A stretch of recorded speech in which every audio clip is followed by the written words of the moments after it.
dalam Islam, keimanan itu harus diimplementasikan dalam pembuktian. Tidak hanya tersimpan. Gitu ya.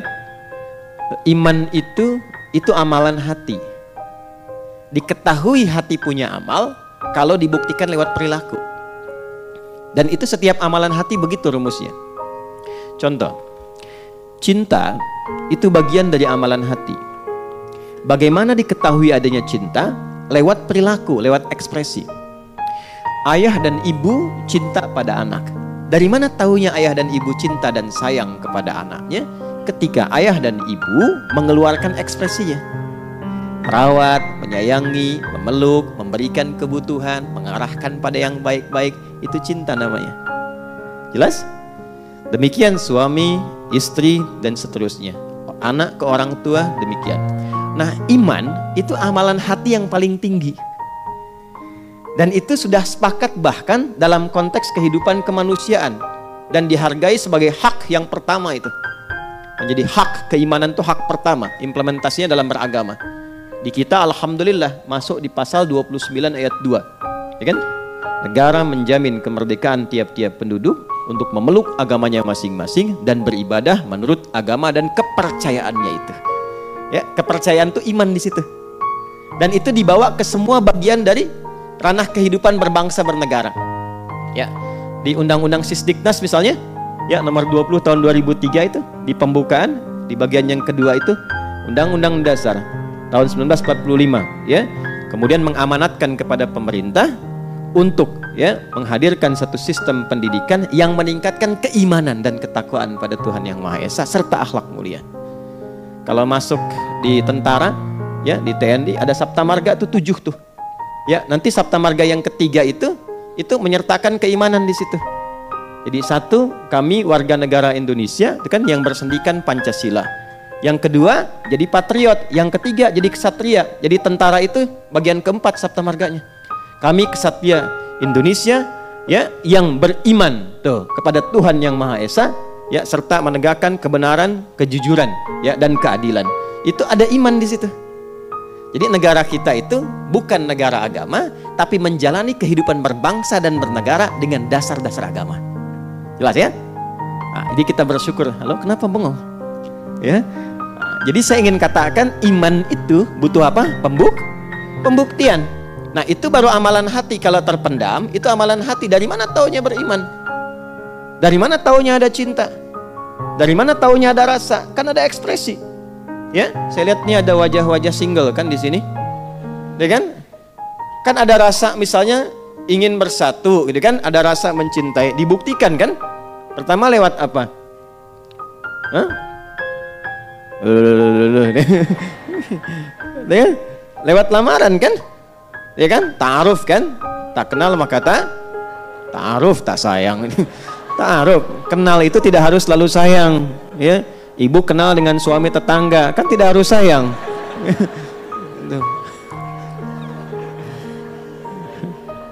Semoga Allah ampuni dosa kita ya.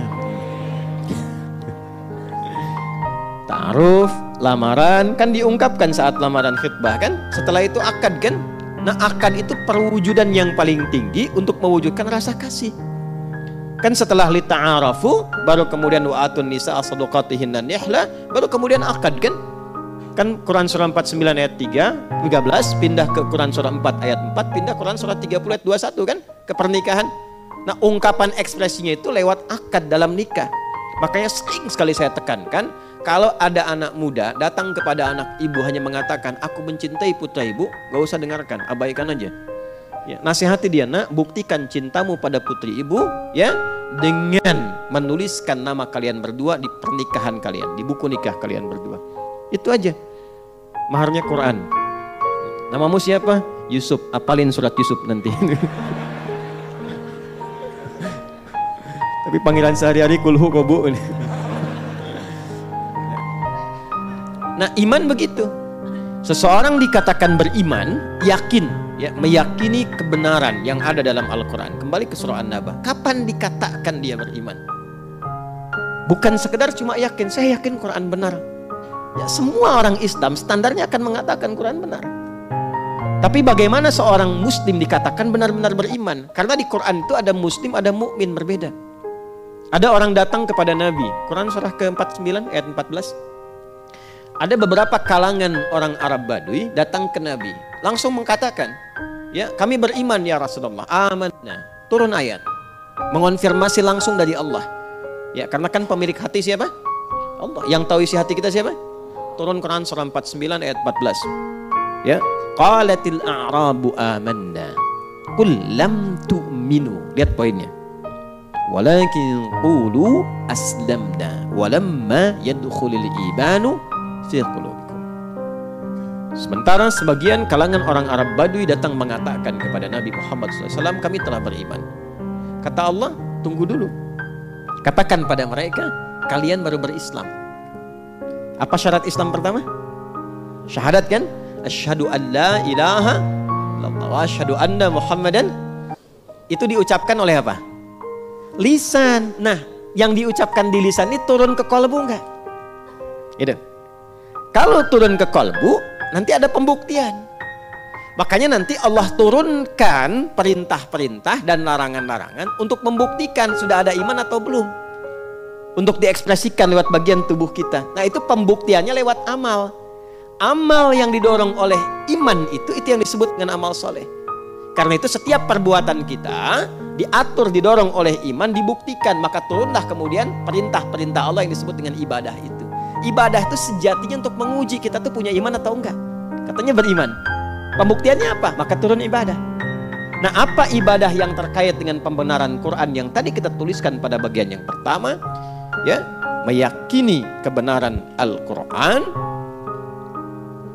Bagaimana prakteknya?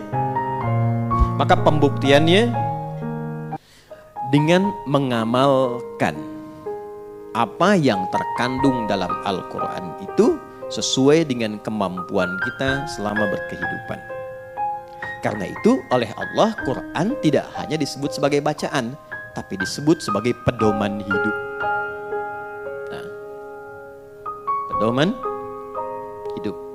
Dalam bahasa Arab, bahkan bahasa Al-Quran disebut dengan hudan namanya. Jelas? Ya, Quran surah kedua ayat 185. Syahrul Ramadan alladzi unzila fihil Quran hudan. Jadi desain Al-Quran itu bukan sekedar bacaan. Dibaca itu untuk memahami isinya. Bagaimana orang tahu isi kalau tidak bisa baca? Jadi baca itu adalah gerbang untuk mengetahui isinya. Dengan tahu, dipahami, diamalkan. Itu konsep dasarnya. Jadi ketika dikatakan pada bagian pertama perintah Al-Quran, kan? Tadi satu ya, perintah Al-Quran untuk meyakini seluruh kebenaran yang terkandung dalam Al-Quran. Nah, garis bawahi kata meyakini di situ. Iman meyakini pada Quran bukan sekedar yakin Quran itu benar, tapi butuh pembuktian. Pembuktiannya adalah dengan cara mencoba membaca, memahami pedoman Al-Quran ini dan mempraktekkan sesuai dengan kemampuan kita dan maslahat hidup kita selama kita berkehidupan. Itu dasarnya.